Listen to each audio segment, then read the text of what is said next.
when I stay here, I was very often in the galleries, and the only art object that obliged me to come back several times was this series of folk paintings.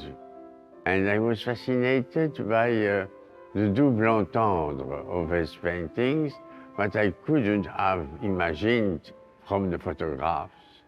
But before them, I discovered that this painter, Fragonard, present comme a sort of résumé of the douceur de vivre of the old regime, the preference of charm to real beauty, and so and so. In fact, there was this extraordinary beauty in the parks.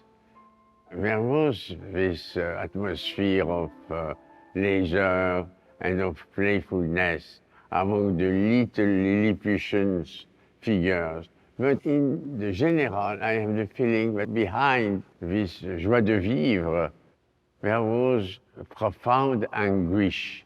And it was translated by the skies, who seemed to promise a storm, and the disproportion of the size of the figures, and the enormous development of nature.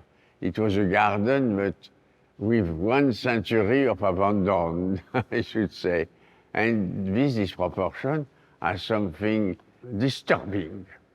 You have never seen a cypress so big. They are frightening. And in all drawings of Fragonard, you see that he doesn't represent nature, he reimagines nature. And this nature is a nature that has been times ago a park and now has become almost a forest. There is a remark in the journal of his friend of Mécène, Monsieur de Grandcourt. He said, "This painter has deceived me. He is full of fear." He's full of fear. And at that time, it was at the end of the 70s, the French Revolution is far away. And it's very interesting to see that for him, like in the memoirs of Madame Lebrun, there is a sort of presentiment of big drama, and it was no more possible to do painting without a certain intimation of anguish. And this is a new phase of the rocaille, because the rocaille was not an art of anguish, of terror. So it is the confrontation of an art of happiness, an art of harmony, with a terrible drama that is unable to describe directly, but with sous-entendu in the apparent happiness of the representation. There is the storm, there is the trees that are sometimes the appearance of a skeleton hand, that's frightening in a way, and the gestures that are given by the painter to these little figures, so little, it's incredible, because in traditional fête galante, the size of the figures are a little greater, they have in harmony with the trees. But here they are in total disharmony with the trees, and their gestures are disquieting.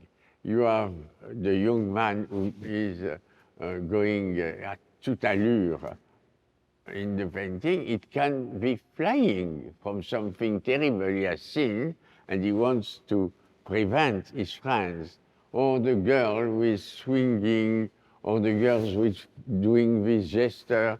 You have the impression that they are like flies that a wind can transport and destroy. And so every sign of the painting has a double entendre. The traditional fête galante and something new, some inner menace that is of the range of tragedy. The playfulness is a mask that is maintained because they have not realized how much they have threatened. Is my interpretation. For me, I can't anymore see this painting without this double meaning, but is totally absent in the painting of Boucher and Watteau, in spite that they invented the Rocaille style. Fragonard has painted very often old age. Old age. He was fascinated by old age. He was fascinated, in my view, as Bergeret de Grandcourt has perfectly felt. He was afraid. It was a man who was feeling that the art that he loves was on the point of disappear, but everything he has learned from Boucher was detested by his contemporaries, and that he was a survivor of a great period, or a joyous period, that on the point of disappearing. So there is an element of ominous in these paintings, in my view. He was not alone, but many texts of the contemporaries are full of this anguish of something unknown was in store.